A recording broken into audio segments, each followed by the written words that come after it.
Neyyar irrigation കനാലിൽ കുടുംബം സഞ്ചരിച്ച കാർ 30 അടി താഴ്ചയിലേക്ക് മറിഞ്ഞ് അപകടം. കാറിലുണ്ടായിരുന്ന 5 വയസ്സുകാരി ഉൾപ്പെടെ 3 പേർ അത്ഭുതകരമായി രക്ഷപ്പെട്ടു.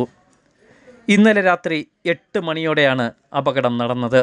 കേന്ദ്ര സർക്കാർ ഉദ്യോഗസ്ഥനായ ജയേഷും ഭാര്യയും 5 വയസ്സുകാരിയായ മകളും സഞ്ചരിച്ച കാറാണ് അപകടത്തിൽപ്പെട്ടത്. ബാലരാമപുരം പുന്നക്കാടിന് സമീപമാണ് അപകടം. കൈവരിയില്ലാത്ത ഇറിഗേഷൻ കനാലിൻ്റെ റോഡിലൂടെ വാഹനം പോകുമ്പോഴാണ് റോഡിൽ നിന്നും തെന്നിമാറി കനാലിലേക്ക് പതിച്ചത്. ശബ്ദം കേട്ട് ഓടിയെത്തിയ നാട്ടുകാരാണ് കുടുംബത്തെ രക്ഷപ്പെടുത്തിയത്. സംഭവം അവിടെ വന്നപ്പോഴത്തേക്ക് ഒരു ബൈക്കിന് സൈഡ് കൊടുത്തെന്നാണ് അവർ പറഞ്ഞത്. നമ്മൾ നേരിട്ട് കണ്ടിട്ടില്ല. എൻ്റെ വീട് താഴേക്കാണ് എൻ്റെ വീട്. ഈ സൗണ്ട് കേട്ടുകൊണ്ടാണ് ഞങ്ങൾ ഇവിടെ വരുന്നത്.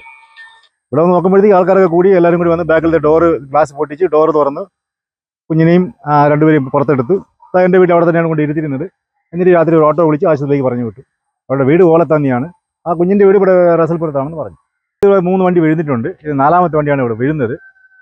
ഇത് രാത്രി 8:45 ഇവിടെ സംഭവിച്ചത്. കാരണം ഇത് ചെറിയ റോഡായതുകൊണ്ട് ഒരു വണ്ടി വന്നാൽ ഒരു വണ്ടിക്ക് സൈഡ് കൊടുത്ത് പോകാൻ പറ്റില്ല. അവർക്ക് ഇവിടുത്തെ റോഡിൽ അത്ര പരിചയക്കുറവുണ്ടായിരിക്കാം സംഭവിച്ചത്. ഒന്ന് ഈ ചാനലിൽ പൈപ്പ് ഇട്ട് പോകണം. അല്ലെങ്കിൽ ചെയ്യേണ്ടതെന്ന് പറഞ്ഞാൽ ഇവിടുന്ന് നമ്മൾ ഈ ചെറിയ വണ്ടി കണക്കാക്കി ഇവിടുന്ന് ഒരു നമ്മൾ ഈ ബാരിക്കാട് പോലില്ലേ അങ്ങനെ ചെയ്യണം. അങ്ങനെ ചെയ്ത് കഴിഞ്ഞാൽ ആൾക്കാർക്ക് ഒരു ബുദ്ധിമുട്ടും വരില്ല. ഇത് ഏതാണ്ട് 15 വർഷം കൊണ്ട് മുരുകൻ പരിചയപ്പെട്ടിരിക്കുന്ന വാർട്ടാണ് കളത്തുള്ള വാർട്ട്. ഇഷ്ടം 4-5 വണ്ടി വീണിട്ടുണ്ട്.